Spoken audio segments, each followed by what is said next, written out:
Untuk jenis benih dan varietas itu perlu kita pertimbangkan ya teman-teman, terutama di musim saat ini di era 2024. Biasanya itu kan yang namanya tanaman terong itu rentan yang namanya terkena virus Gemini ataupun kuning bule.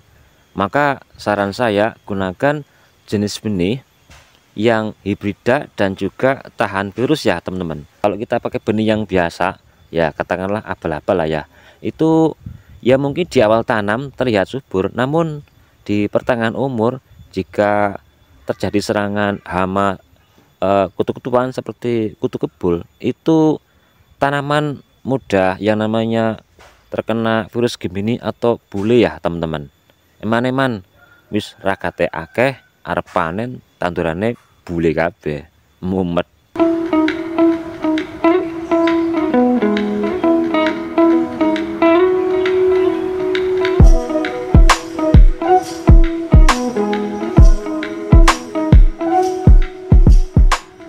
Assalamualaikum warahmatullahi wabarakatuh. Halo sedulur tani, jumpa lagi dengan saya Bang Amel. Dan kali ini kita masih berada di lahan polybag untuk tanaman terong ya teman-teman. Dan terima kasih buat jenengan semua yang sudah hadir. Tidak lupa saya doakan semoga jenengan semua selalu sehat lah ya, dan berkah rezeki. Nek awake sehat dalam arti sehat lahir, sehat batin, dan rezekinya berkah ya, insya Allah uripe tenang lah ya.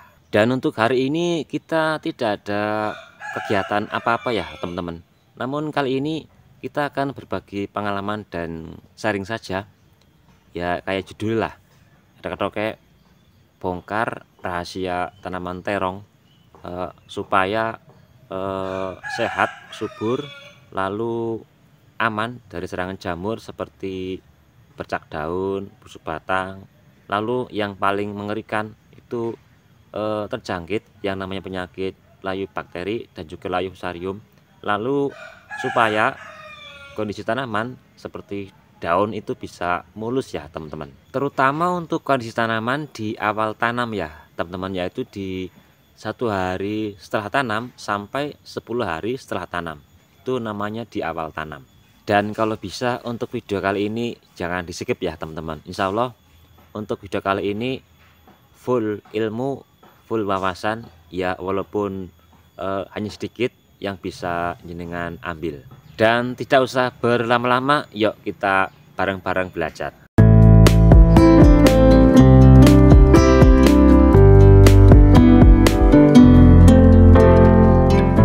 Pertama, untuk area lahan ini berada di lingkungan rumah dan ini di bekas bongkahan rumah ya teman-teman. Jadi buat jenengan teman-teman yang mungkin memiliki lahan sempit di area pekarangan rumah ataupun memiliki lahan bekas bongkahan rumah seperti ini, jenengan bisa manfaatkan untuk tanaman seperti ini, tanaman sayur ya, cabai, terong ataupun sejenisnya lah ya.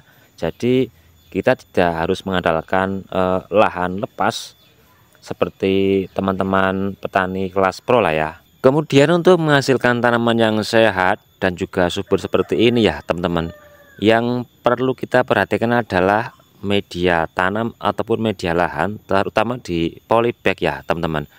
Untuk media polybag usahakan itu poros ya teman-teman, artinya jika kita siram dengan air yang lumayan banyak ataupun jika terjadi hujan deras, air tidak menggenang di area permukaan media tanam. Sebagai contoh, media yang saya gunakan itu saya menggunakan untuk tanah itu 5 ember, kemudian arang sekam 5 ember, lalu kompos 1 ember, bisa kompos kohe sapi, kohe kambing ataupun kohe ayam, itu 1 ember. Pastikan sudah difermentasi ya teman-teman, supaya kondisi tanaman tidak mudah menguning. Lalu kita tambahkan abu dapur juga 1 ember, itu untuk menjaga kestabilan pH untuk kondisi media tanam. Kemudian setelah media tanam kita jadi seperti ini, usahakan jangan kita langsung tanami benih ya teman-teman. Kita lakukan terlebih dahulu proses fermentasi. Bisa kita gunakan yang pertama itu racikan Naga Hayati seperti pertama E4, kemudian Trichoge ataupun Anfus, terus kita dampingi dengan tetes tebu. Dan untuk dosis aplikasi Agen Hayati, semisal kita gunakan air 15 liter, kemudian kita tuangkan E4 kurang lebih 4 tutup botol, kemudian Trichoge atau Anfus 4 sendok makan, kemudian tetes tebu itu 4 tutup botol ya teman-teman. Kita aduk sampai rata, kemudian kita tuangkan di area permukaan media tanam kita, ya kurang lebih itu setengah gayung sampai 1 gayung. Kemudian setelah itu kita tutup rapat media tanam kita, bisa menggunakan kantong plastik ataupun sejenisnya, untuk lama waktu ya 1 minggu sampai 2 minggu ya teman-teman. Insya Allah itu media tanam kita sudah jadi dan sudah siap kita tanami benih. Kemudian untuk ukuran polybag untuk tanaman terong, usahakan minimal ukuran 40 ya teman-teman.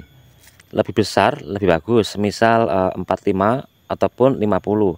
Kalau kurang dari 40 ukurannya, untuk perkembangan tanaman terong di umur dewasa itu kurang maksimal ya teman-teman. Ya kalau untuk ukuran cabai rawit minimal 35, kalau cabai keriting ataupun tomat minimal 30.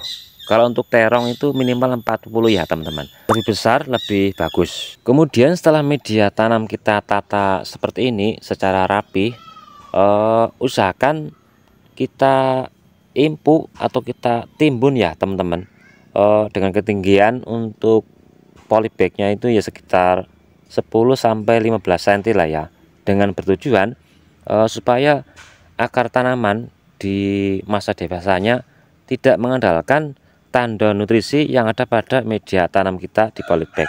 Jadi akar tanaman di masa dewasa bisa merangsang keluar dan mencari sumber unsur hara nutrisi di area penimbunan yang kita timbun ini ya teman-teman. Dan kita bisa menambahkan pupuk tajuk di antara media tanam kita sebagai ya tandon lah ya, pupuk dasar untuk tanaman terong kita di masa dewasa. Jadi perkembangan tanaman terong di masa dewasa bisa maksimal, hasilnya bisa melimpah dan rimbun ya teman-teman.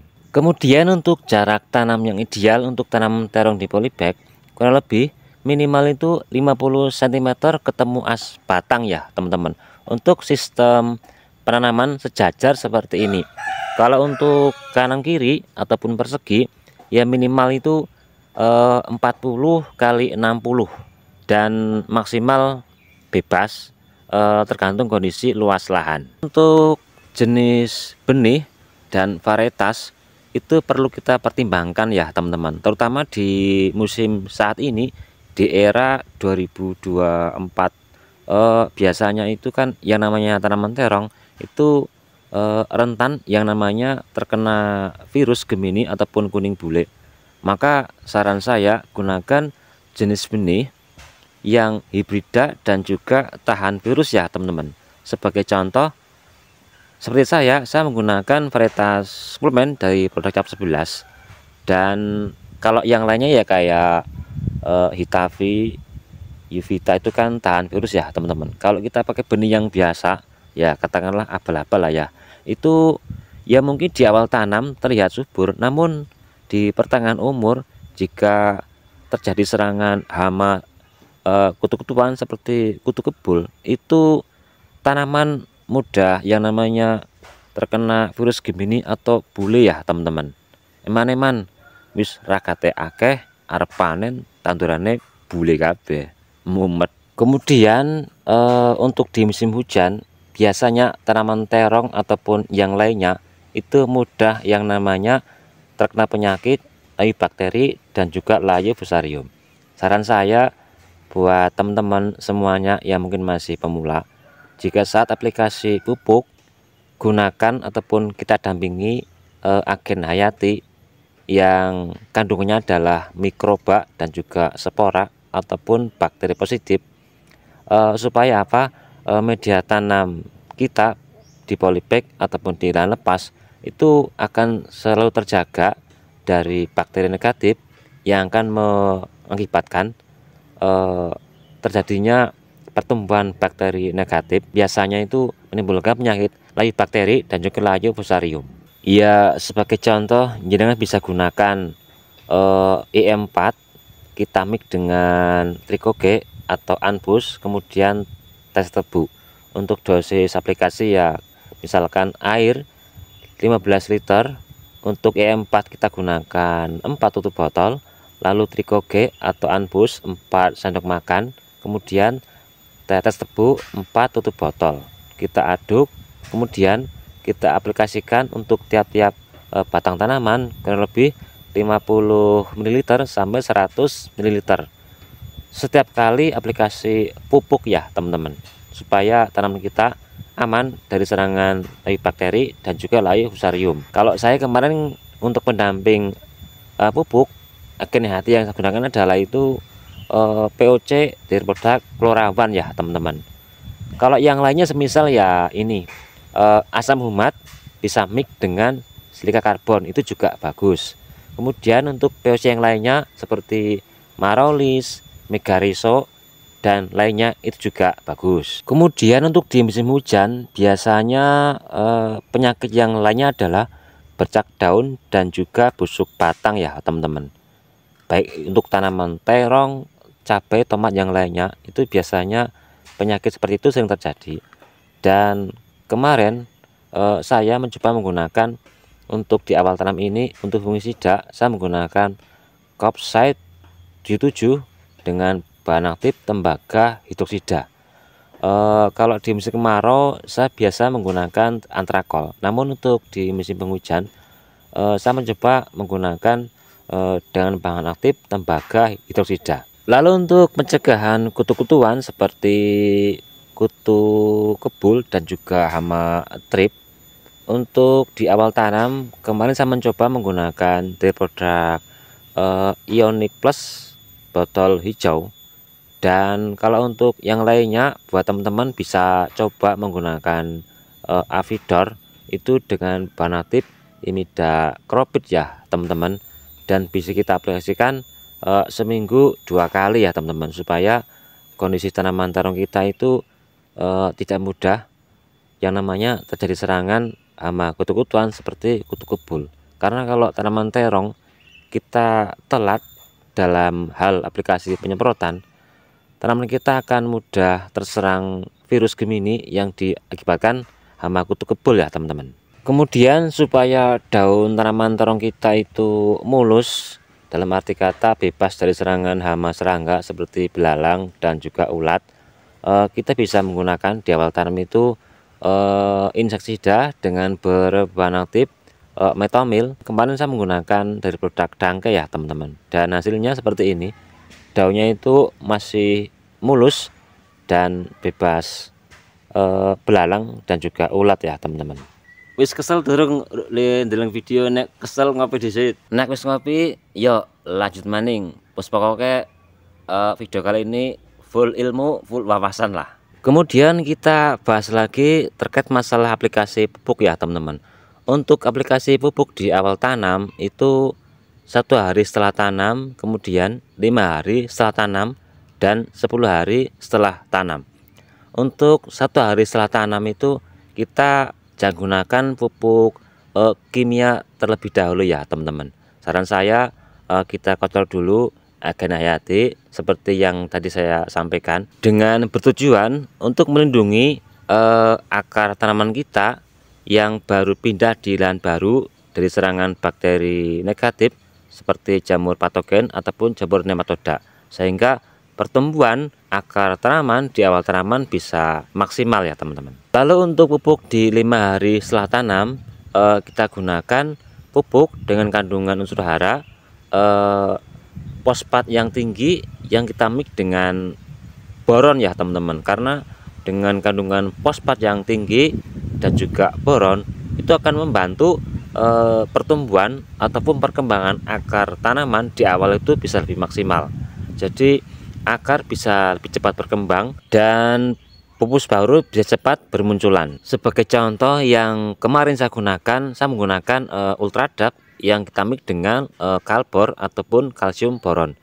Dan saran saya, jangan digunakan aplikasi pupuk di awal tanam itu dengan kadar nitrogen yang tinggi ya, seperti NPK berimbang 16-16. Itu untuk akar tanaman belum siap, karena akar masih sedikit dan belum siap untuk menyerap pupuk dengan kadar nitrogen yang tinggi. Untuk di musim penghujan, kalau kita hajar langsung pupuk yang nitrogennya tinggi, mungkin tanaman subur, tapi untuk di musim penghujan itu tanaman mudah grobyok ataupun layu ya teman-teman, dan akibatnya tanaman mati.